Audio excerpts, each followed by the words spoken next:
Hi guys, we are live tonight with the lovely Dr. Kate. Would you like to introduce yourself to everyone? I would. Hi, I'm Dr. Kate. I'm a clinical psychologist and dating coach, and I help smart, successful women break old dating patterns and build secure, healthy relationships. Amazing. And I remembered it. Yay! Win! Those that don't know me, I'm Eleni. I'm founder of Be Dating Beautiful. We have been hosting singles events around Hertfordshire for 6 months now. Can you believe it's been 6 months? So, No. I'm on the vino. We are saying cheers to that. Cheers. Have my mulled wine. So we wanted to come together tonight. Hopefully some of you would have seen the itinerary. There's a few things on there from talking about loneliness and how to deal with that over the Christmas and the festive period. It can be really difficult this time of year. How to avoid past mistakes. We've all been there again. And yeah, events to look out for, that kind of thing. So let's get going, shall we? Sure. Yeah. Right. So first up tonight, we are looking at how to avoid past mistakes. Now, this is obviously within dating itself, or shall we go straight into experiences here? I'm like, Whatever you want. Okay, so number one on my list was perhaps after a breakup, or when we're feeling a bit vulnerable, when we're feeling maybe lonely, there's a kind of knack to kind of going back to an ex or going back to something that feels comfortable. What's your thoughts with that? Yes. So this is something which is, I think the important thing is going back to familiar unhealthy patterns is a protective pattern that I'm going to talk about. So it doesn't mean that there's anything that you're failing at or that you're doing badly. The reason it can happen is when you get into, there's kind of two ways that relationships, if you're not feeling secure, can go. Some people feel very protective of themselves and kind of hold back and might take quite a long time to feel comfortable, to feel close. That doesn't normally this doesn't normally happen to those people. It's normally people who are really relationship focused, who actually feel anxious when they're getting into relationships, when things are a bit sort of unsteady and they're not sure where they stand. And often you might also have a scarcity mindset going on with that. So that's where it kind of feels like every connection is the one. And if it doesn't work out, then maybe there's something wrong with me, or there's something that I could do that would jeopardize the connection. And you can end up with real doubt and overthinking things, that kind of stuff. And I think the important thing to know about it is that this comes from a place often that we've learned this protective pattern in childhood, or with important sort of relationships when we're much younger, because we do things to keep ourselves connected. So you might be pleasing or accommodating or trying really, really hard to preserve the connection with somebody. And in a situation where you're dependent on someone and where you really need that to work and you can't escape, obviously those things are actually quite helpful for us to do. But the problem is that can carry over into adulthood, where actually we don't have to do that anymore. You've got choices, you've got the freedom to escape at any point. And really importantly, you've got other ways to kind of build your self-esteem and to get that sense of self-worth. And it doesn't need to come from a relationship or from feeling sort of protected by somebody else anymore. So I think as an overarching thing, before we go into the examples, that's really important to realise that our brain is wired to kind of keep you connected. And sometimes you have to kind of fight back to that chemistry because you don't need that in adulthood anymore. Yeah. Okay. So are there any examples here where you feel that, we talk about that need of being connected? If we don't reach out to that ex, what could we do, for instance? Well, your brain just goes wild, basically, doesn't it? Your brain basically will do all kinds of things. So it might feed you thoughts about they're having a better time without me, or they could be with somebody else and that person is going to be better than me. And I'll never find someone like them again, and I should therefore reach out and really preserve this connection. And all of that is absolute bull, but your brain is trying to get you to do things to reconnect with that person that you're attached to, rather than actually looking at the situation in a balanced way and thinking, why did we break up?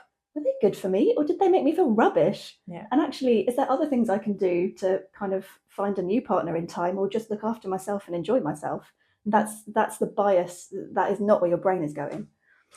Are we kind of in that fight or flight kind of moment of like, exactly, what do I do? Exactly. Yeah. Yeah. Okay.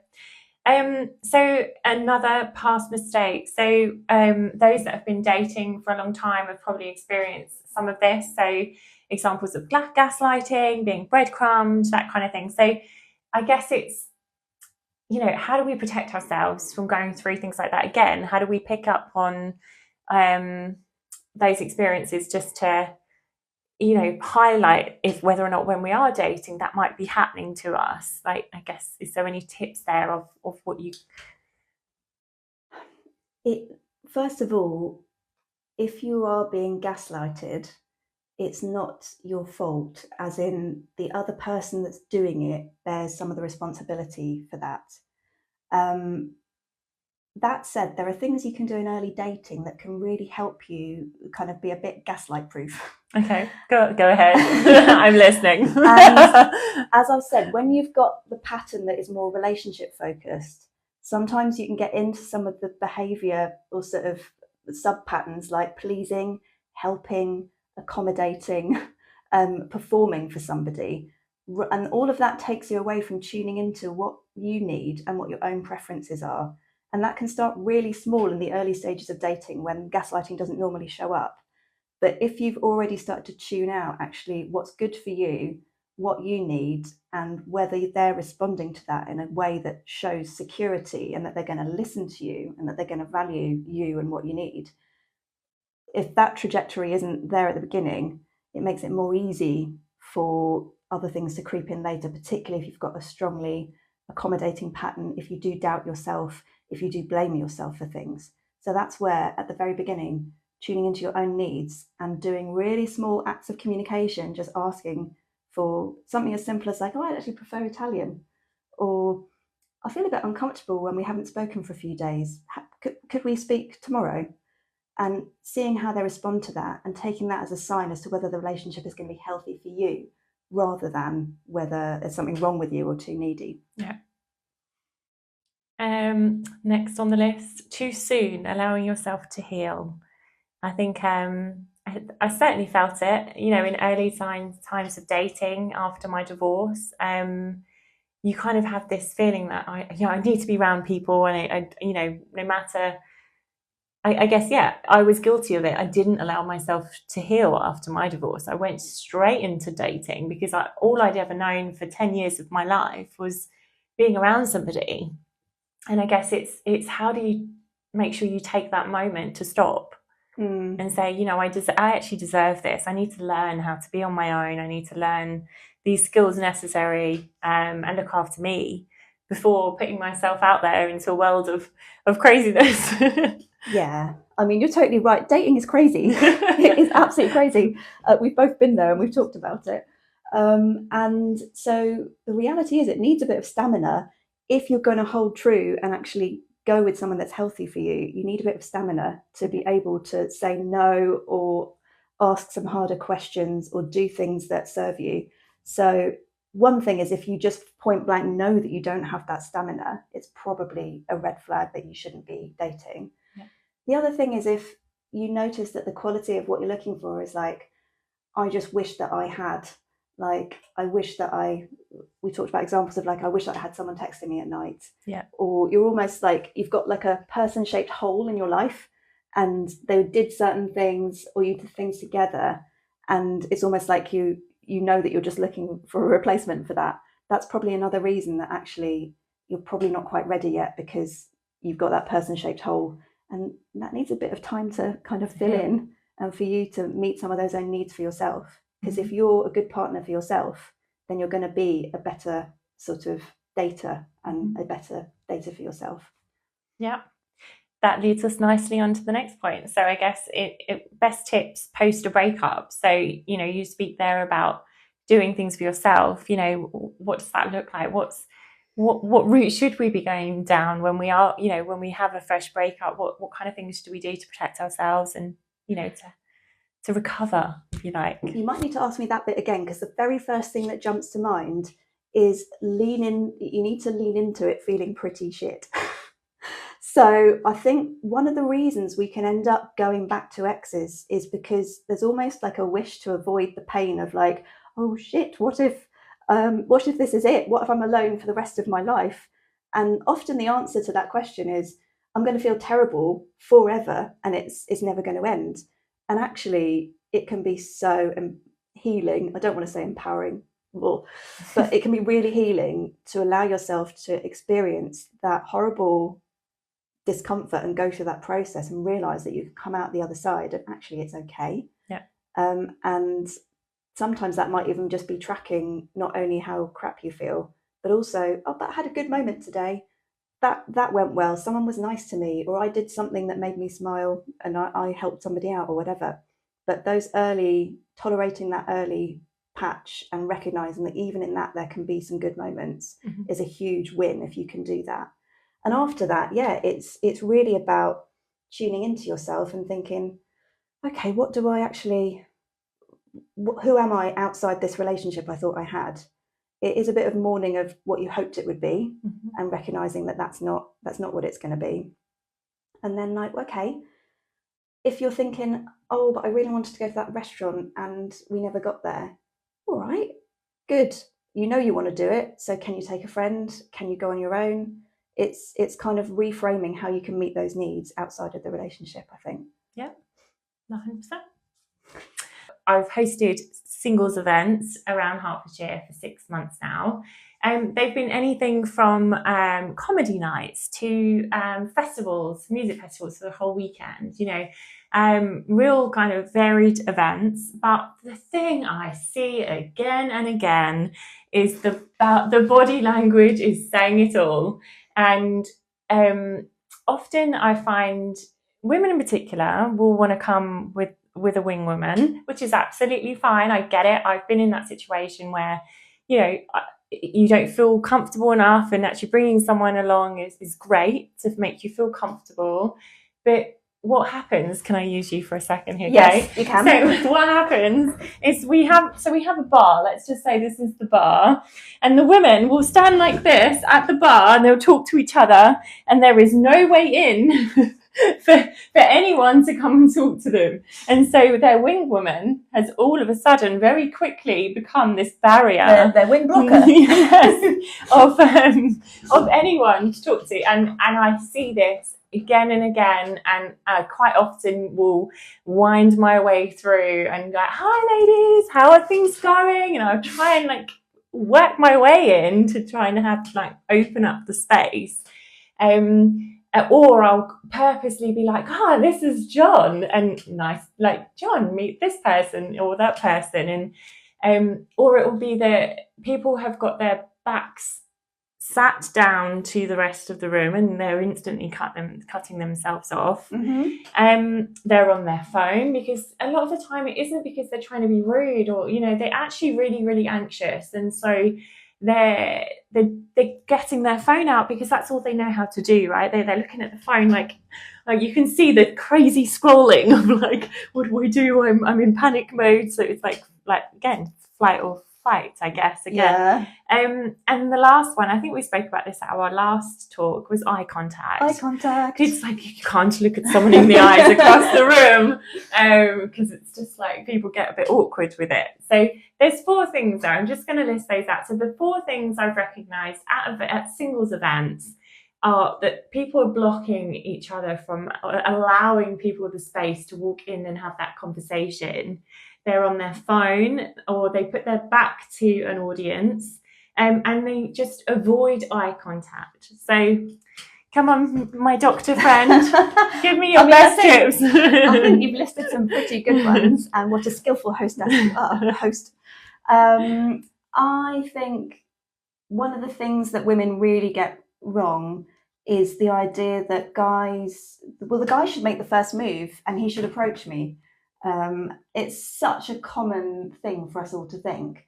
But actually, I spoke to a couple of male friends about this before we did the festival, and quizzed them on it. And they were saying, well, actually, often decent guys will not be making the first move and walking over to you for a number of reasons. Number one, they don't want to look creepy. And often women are so primed for the only people coming over being potentially someone that approaches women a lot, shall we say, that women can be quite so they've then potentially got the humiliation of walking all the way across the room away from their mates towards you, having all their mates witness that you're saying like, awkward, go away, and then walking back again, and potentially appearing creepy and creeping about, which they really don't want to do. So the only number one tip is be in the room in terms of meeting your person. But number two tip is you've got to show them that you're willing to talk to them. And that could be as simple as eye contact. Yeah. And it's often for way longer than feels comfortable to you if you never do it. But it's something you can practice like anywhere. How do we practice that? Well, you can even like, it's basically, most people think that making eye contact is like, they'll do it and kind of go, and they think, well, I'm showing him he's interested. I'm showing him I'm interested, so come over. Glance for less than a second. Because of the anxiety, that feels huge, but it really isn't. If you think about, again, the hurdle that someone's got to come over to walk all the way across to you, potentially in front of people that might be embarrassed about, you've got to give it a bit longer. It's got to be more like, maybe a bit of a smile, and then you've got to do it again. So you need to look again and give a bit of a sort of, and all you're doing there is signaling it's okay to talk to me. So I think the thing is like removing the stakes in your mind. Like it's literally giving someone permission to say hello. Yeah. And how are you doing? Are you having a nice evening? You don't have to have like some amazing starting point for the conversation, and it doesn't have to mean anything. It's just giving someone the okay. Yeah. How about the phone? Because I really feel like this is an anxious piece. This is someone in panic mode. Is there kind of skills that they could come with, knowing that, you know, if I speak to someone, I could ask this question, or something that that would put their mind at rest and just make that some of that anxiety go away? Yeah, I think I mean what I teach people to do, which is a bit more in depth, is to think about some key values and strengths of yours. So are you really valuing of, I don't know, love and beauty, and you love art or something like that? Are you a really kind person? And where does that show up in your life? So it might be that you always go to visit your mum and take her some biscuits on a Sunday or something like that. So to have a few key things that you have thought about that put you across authentically in the best way for someone to get to know you. And if you're connecting with someone on areas that are of interest to you, that are about your values or about your strengths, and they respond to that, you're going to have a nicer conversation. So it's fine to start with some small talk. Everyone accepts that. But if you've got in your back pocket, in the back of your mind, like, oh, something I did this week that I really enjoyed was visiting my mum with some biscuits because I like taking care of her. Because I'm kind. What kind of, what's your perfect weekend or something like that? So having some good questions is the other thing. Having some questions that are open enough for someone to reveal something useful about themselves, either their typical rhythms of how they like to live or something about their character, and just being curious and asking backup questions about those. Basically, if you can do that, you end up interested in the conversation, and then it becomes a lot less awkward and your body language relaxes and you relax, and that's attractive in itself. So I think people can get in their heads about like, do I have to flirt really well? Do I have to have amazing lines? Or should I have no lines at all? And I suppose I would say there's a happy medium, like a little bit of prep, just thinking about what you want to get across and what you're looking for, and maybe a question or two, and then you're good. Perfect. Great tip. Right. Wanted to kind of touch on loneliness, especially this time of year, right? We are in the festive season, and having been single or divorced 5 years myself, there are phases, years, always at Christmas, that I've felt it hard, and it can be incredibly difficult for people, especially those that are single. This is not just about people that are single. Loneliness is not about single people. Actually, people in very happy relationships can feel loneliness too. So I just wanted to kind of put some numbers out there. So in the last year, in the UK alone, 85% of adults have experienced loneliness, and 44% of those have felt chronically lonely in the last year. Now, those numbers are massive. And actually, it's pretty scary to see those. When I saw that in black and white, I was literally like, that's huge. Like, that is it. Are we not therefore, do we not talk about our feelings enough? I mean, how do we get to such a crisis of, 85% of people are feeling lonely? Like, I actually had somebody email me the other day and said about the charity event that's running in a couple of weeks. They said, I absolutely love that you've gone out there and you've been honest. You've said how you're feeling, that I've really suffered at Christmas time. And I showcased the milestones I went through in a lot of my therapy to get to where I am today. And she was like, you're so brave. And I just really love what you've done. And I was just like, I that's so sweet of them to come forward and say that. But I guess, do you think there is this kind of unspoken thing about feeling lonely, that people can't actually say how they're feeling? I think people can feel embarrassed about it, and like it might reveal something wrong with them. But actually, it's such a shame, isn't it? Because even feeling able to be honest and open with someone and having them, like, that would be a loneliness buster. Like if someone was like, oh my God, I feel lonely too sometimes. And thank you for telling me. Yeah. But 85% of people, it's massive, is almost everybody. I know. So actually it's so common that people can understand it. Yeah. 16 to 29-year-olds are twice as likely as over 70s to experience loneliness. So that younger generation are really struggling. And I don't know if that's anything to do with COVID or if that's even related, but that's a huge number as well. Like, you would expect, that older demographic to feel lonely when they're at home on their own. And I'll come on to some other numbers in a moment about that. But, those are young people that could be outdoors doing things, meeting fans, and they're twice as likely to feel lonely. Then it just kind of struck home. Absolutely, that's a huge stat. I mean, if I was having to guess, I would imagine it's a combination of how much of communication for younger people can happen on phones. Yeah. And actually the tone of voice is totally lost there. So it can feel really performative sometimes as well. So even though you might be well connected, and there's really good ways to use the internet, and one of my joys of this year has been getting on social media and like, oh, it's actually social. Like, you meet nice people like we did.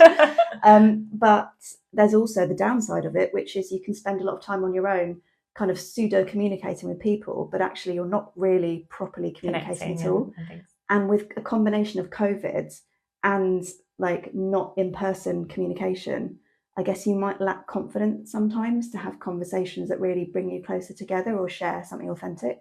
Yeah. And you can be lonely with other people if you don't feel understood. Yeah. Right, let's keep going. So over 50s, the number of people lonely is going to reach 2 million in the UK by 2026, which is mad. 500,000 older people go 5 to 6 days without speaking or seeing anyone. And 2/5 of older people say that the TV is their main company. It's just like heartbreaking, right? Like, you just think, oh, there are so many people out there that are struggling in silence. And I just wanted to bring that to everyone's attention. And we'll move on in a moment to kind of look at the signs maybe people are showcasing if they're feeling lonely, and maybe how to look out for that yourself, whether or not you're feeling it, or maybe you can see emotions with your friends, they might seem a bit off, then how you can go about helping them, and some of those tools that are available out there as well. But I think if there's anything those stats show, it's that loneliness is not a personal failing. It is like a society thing and a human thing that everybody feels. So it's really important to remember that if you are feeling lonely. Yeah. I wanted to touch on some of my lonely, kind of single lonely moments, because we're human, right? And I've had many of times where it's affected me, and we find ways, right, to pick ourselves up. But these probably were the 3 biggest things for me. So returning to a quiet house with no one to share my big wins with. That was always like, I was on this huge high, and I'd come in and the house would be empty, and I'd just be like, oh. And unless you're going to fight, at that moment you need to re-trigger your brain to phone a friend. And be like, I did this and it was freaking awesome. But it's just, I guess it's a lot of it is about patterns, I guess, isn't it? Is like refinding a pattern that works for you. I mentioned Christmas, so lots of activities in the festive period, ice skating, Christmas markets, the movies. We were talking earlier, weren't we, about Christmas movies? Yeah. They're all romance. They're the worst. They're all some cheesy romantic movie about someone falling in love, and you're sat there on the couch with your wine. I just bumped into you in the bookshop. You can right off. You proposed. You've just got together in 5 minutes and loved up. That does not happen. No, it doesn't. And early on in my divorce was my desire to travel. I wanted to see the world, and without having a partner there, I didn't feel like that was possible until I went through those moments and learned about solo travel, and I found that confidence in order to do that. And that was life-changing for me. I've been on G Adventures tours around Costa Rica, and oh my God, absolutely insane. And a few people have come up to me at the events and said, Eleni, give me your best tips on solo travel, because I really want to travel and I've got no one to do it with. And we all sat there for ages talking about all these different things you could do. And please don't think that you need to, you're not restricted to the house. There are so many opportunities to get out and see the world. And but you did, got over that initial sense of like, I couldn't do it. I can't do it. I can't do it on my own. I'm anxious and it's not going to work, or I'll look sad or whatever. And I took small steps to do that, right? So I went through therapy after my divorce. I couldn't even take myself for a coffee on my own. I was really that awful. I literally didn't know how to do anything on my own. I was married for 10 years. And so I started from scratch. I started small. My therapist was very much like, okay, so this week, your small goal, we would agree it together. And it started with a coffee. And then I took myself on a lunch date. And then it was, what does your perfect date look like to you? So I took myself to London and took myself to a dance class in Covent Garden, and then went for lunch. And I had the most amazing time. And the sense of achievement as well from that was amazing. Mm-hmm. And then from there, you just keep building. And when you get that sense of I've done it, I can do this, I'm winning, you just keep taking that next step and say, it's not going to happen overnight. Completely valid point there. But you just got to keep working towards a goal and start small, right? Absolutely. In the people I've been working with, we look at really small changes they can make, like one question they're going to practice asking on the next time they're on a date, or one value that they're going to think of a mini story for, or one need or preference they're going to say next time it comes up. And it's really powerful, how small changes can make huge gains. So 100%, yeah. So going back to loneliness, sorry, I got a bit sidetracked there and get excited about solo traveling. Lonely signs. So I'm fine, I think there's generally a sign there that I'm really not fine, but I don't know how to talk about it. Mm-hmm. I'm doom scrolling on my phone constantly. I'm in a loop of I don't know what else to do. I'm therefore then technology, I think, plays a big part in that world of I literally don't know what to do with myself. Yeah. Cancelling plans last minute, perhaps because they can't face the emotion of this is how I'm actually feeling, but I don't know how to talk about it. Mm-hmm. And just generally people that are very, very isolated, that spend very, very little time with anyone. But what would you say people should be looking out for on top of that? I think those are some really good signs that you've said, and there's all kinds of reasons why someone might go quiet on you, but if you have got the brain space to just check in on them and say, I think there was some campaign that I thought was brilliant, because it was the 2-question thing. So you'd say, are you okay? And someone would say fine, and then you'd say, are you really? So it's just reaching out and kind of asking again, really giving permission to be are you really? Can help someone just break the ice to say how they're really feeling. Yeah. top tips for loneliness. Now, building connections and being part of a community can massively change how somebody's feeling. There's anything from gym classes to running clubs to using something like the Meetup app, have thousands of activities on. So generally finding something within your hobby and going on to see if there's something in your local area that you can join along with. Being kind to yourself. Try and talk to someone about it. I mean, have you actually said to someone, this is how I'm feeling? And preferably someone you think is going to have a good response. Yes. Yeah. You tend to know the people who you would prefer not to talk to, who might just, I suppose it can be really choose your person, because if someone's really not very savvy with emotional conversations and they might just say, oh, whatever, you've got nothing to be, you're whatever, really successful and young and you've got loads going on, like, why are you lonely? Then obviously that'll make you feel worse. Yeah. But you're bound, like, you'll know the people who actually, if you have a hunch, they would actually give you a good response. Yeah. So in terms of like community events, being part of something, that kind of routine of, if it's a weekly club, for instance, or a gym class or whatever it is, I guess it just gives you that reason to get out, to go to speak to them. And then every time you go, you're going to feel more comfortable. So I run a weekly running social for singles in Hitchin every Monday. And I've had so many new faces, and a lot of people, some people work in the city and some people, have parents' evening, and, we have different people come every single week.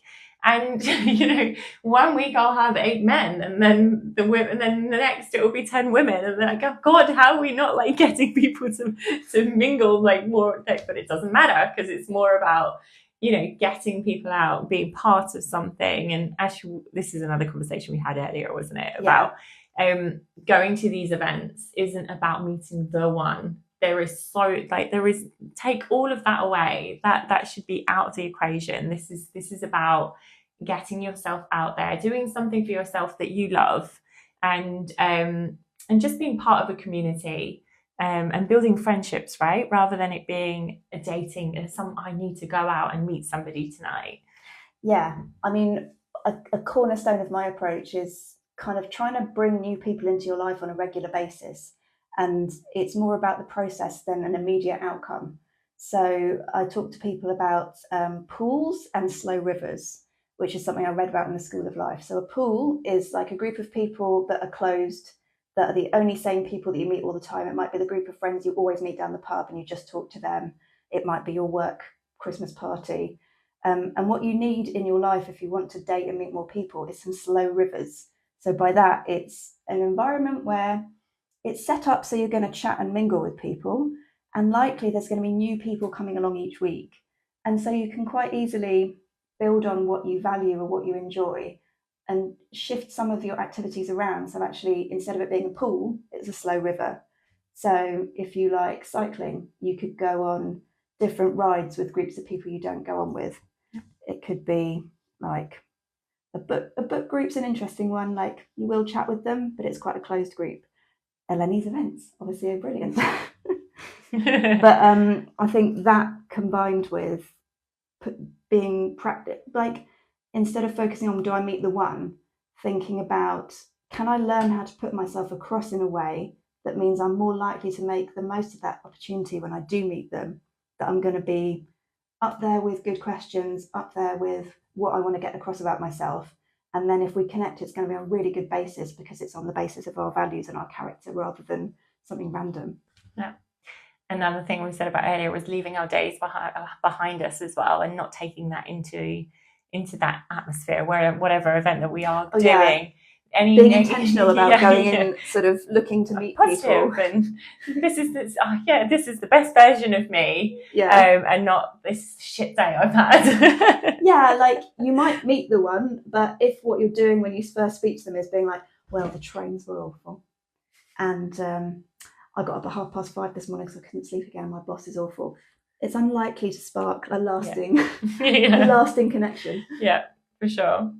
So on the note of events, we have a charity event in aid of Marmalade Trust on the 21st, which is a Sunday of December at 10:30 in the morning. We're meeting in Letchworth to walk 6 kilometres together and then have a nice social at the Three Horseshoes afterwards to give people the opportunity to be part of that singles community and raise some money for an incredible cause. So Marmalade Trust do incredible things for people suffering with chronic loneliness. No matter the age that they are, they can apply to be part of this program that puts them through a 15-week mentoring, buddying scheme almost, that gets them back on their feet, gets them back to the community and feeling great about themselves. And I think, and that was the really interesting bit that appealed for this charity in particular, was that, it's not just it wasn't just that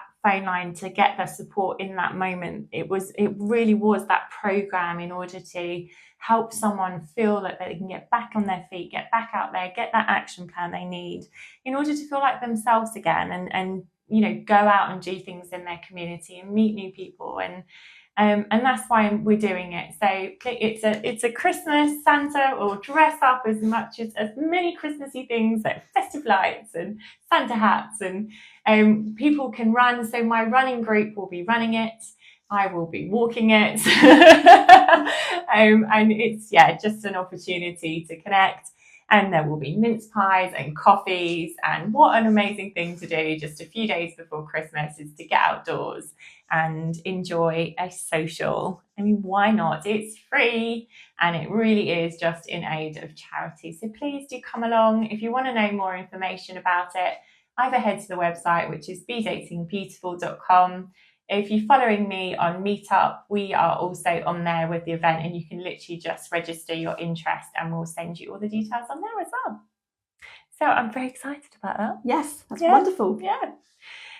Other ways that people can get help for loneliness, because obviously not everyone lives in Hertfordshire. So mentioned there Marmalade Trust, but there's the Mind charity. Yeah, Mind's really good. Samaritans, they've got a fantastic phone line for those that need that urgent help. And text and email, like you can do all of them.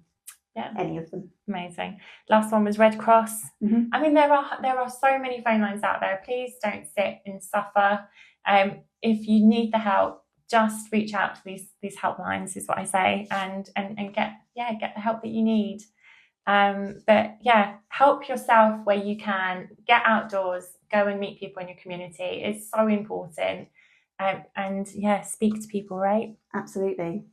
And if you're looking for help with dating, I run the Find Your Person group program for women at the moment. And I'm going to be running my next group program in February. So if you want first access when I open after Christmas, then just type Feb in the comments and then I'll go back through, find you and DM you the details. Amazing. I think I need to do that myself, if I'm honest. You're welcome. You're most welcome. To come. New Year dating goals. Now, we all know that everyone makes New Year's resolutions that they do not keep. And isn't there a date in January that they say that 90% of people or something have gone, like they've already cancelled them? Absolutely. The year? Yeah. They're failure. Like Blue Monday or something like that. It's so bad. Yeah. But what are let's set some realistic dating goals for the new year. What could people look at? Well, my biggest tip is to set a process goal, not an outcome goal. What I mean by that is, in our society, we are really primed for outcome goals. So that's something like really precise, like these SMART goals. I'm going to lose 5 pounds. I'm going to meet the one by June, that kind of stuff. And actually, dating just isn't the kind of thing, I'm sorry, guys, where you can just manifest an outcome. You can bring good energy to it. I believe in that. But the way to bring good energy to it is to engage in a bit of a process. So that's all the things I've been talking about, small steps you can take, like thinking about how you want to put yourself across. If you're anxious, practicing and starting really small, just by having an unnecessary conversation with the coffee person, then by going to something like a Lenny's and just making eye contact with someone and having a really awkward conversation, like where's the toilet? Like, it's literally building up from wherever you're at and moving upwards until you can have that full conversation, talk about your values, ask good questions, get people's an idea of someone's character, and think about what you want to do differently for the year. So that's my main thing, is process, not outcome. One thing to stop would be any biases that you've got to the negative. So by that I mean, if you've gotten a bit disillusioned, let's face it, we all do, then you could be in the mindset of, there's no one out there, they're all complete weirdos and creeps anyway, and all those other kind of messages that you're giving yourself. Now, as a scientist, I'm not in that sort of energy attraction thing, but what I would say is, if your mind is biased to look for that, that is what you'll see. So you will get confirmation bias that is coming back at you. And so you can counter that by looking at all the examples that don't fit that pattern. Maybe you've got a nice dad, maybe you've got a nice brother or a nice male friend. So start to focus more on, actually, no, there are some good people out there. How do I meet them? How do I believe they exist? And how do I therefore ask good questions to get at people's characters and believe that actually that's possible and I can do that. And one thing to start would be to get a social life that serves your dating. So by that I mean, if you have these pools, if all you do is see the same people in the pub and you don't meet any new people and you work from home, then you might want it a lot, but you're not going to manifest your partner by sitting in your bedroom or on your sofa. You need to start just working out what you enjoy, switching out activities for things that bring in a flow of people, and practicing how to kind of make connection when you do meet them. And that way, by the end of the year, you'll have had a much nicer time. You won't feel so lonely. You'll have built more of a sense of community and possibility. And that is exactly the place where you're more likely to bump into that person and make the most of that opportunity.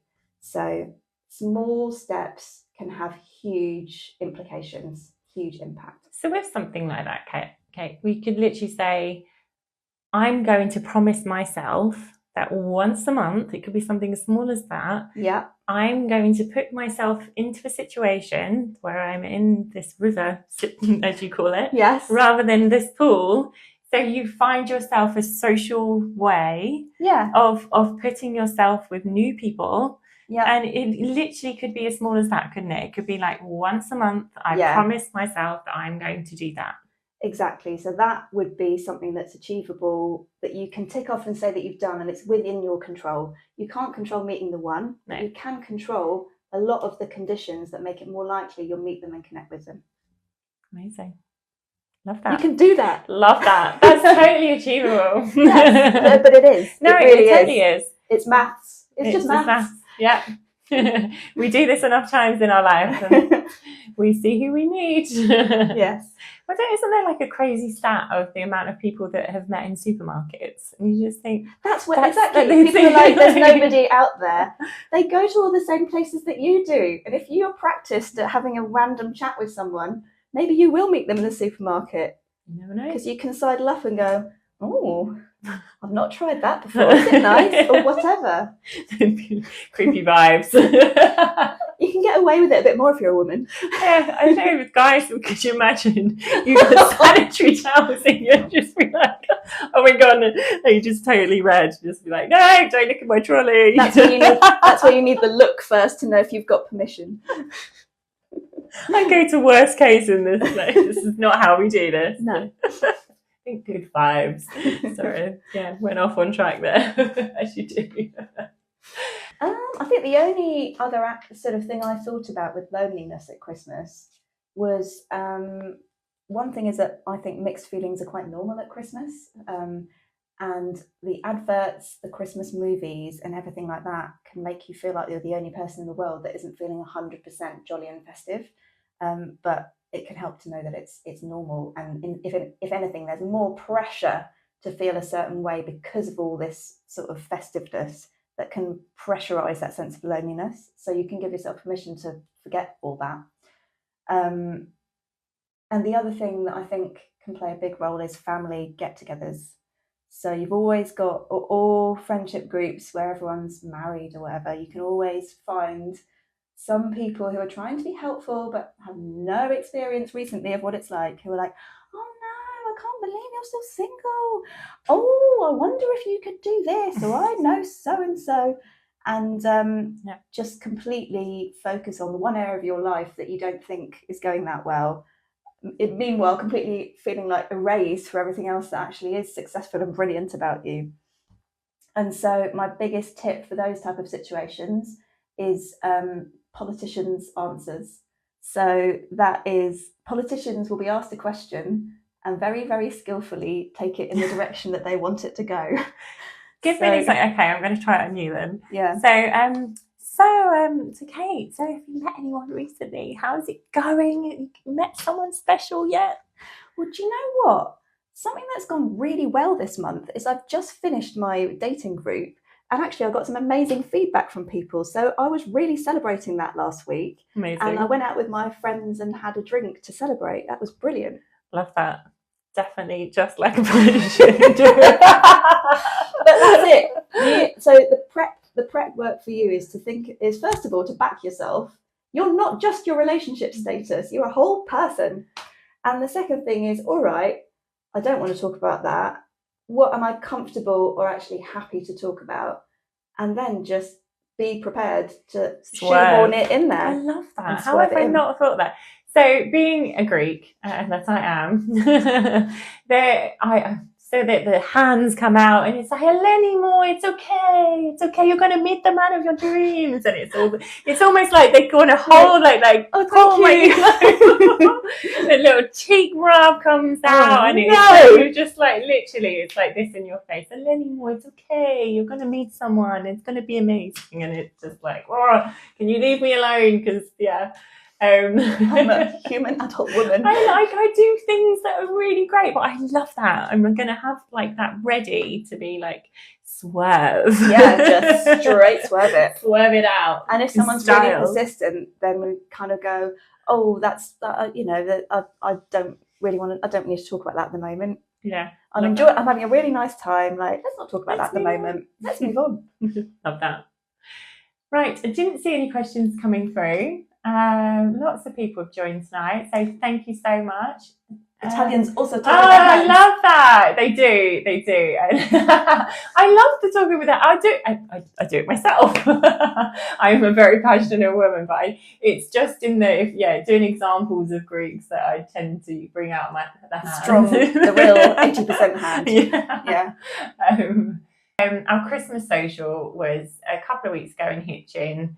And we were talking earlier, weren't we, about there was that special moment where I was looking across the room and everyone was just really connecting and laughing and smiling over a glass of wine, and we'd all had a bite to eat. And the room was just full of great energy, and that just but warmed my heart. Yes. It just felt so good. And to create environments like that where, some of those people in that space, at their first event 6 months ago, they were doing laps on their phone. They were so uncomfortable about even the thought of coming into an environment where they had to speak to people, and yet there they were, walking around the room, introducing themselves to new people. And that's what being part of a community can do for you, right? That's what it's all about. Like, if you can feel like that just within the space of a few months, then you are a changed person. And I just beg all of you to go out there and do that, because it is absolutely incredible. And that was all I could hope for, is that, if you do something that's going to make you feel great. And small steps, big results. Yeah, definitely. Thank you for joining, guys. Much appreciated, and I hope to catch you soon.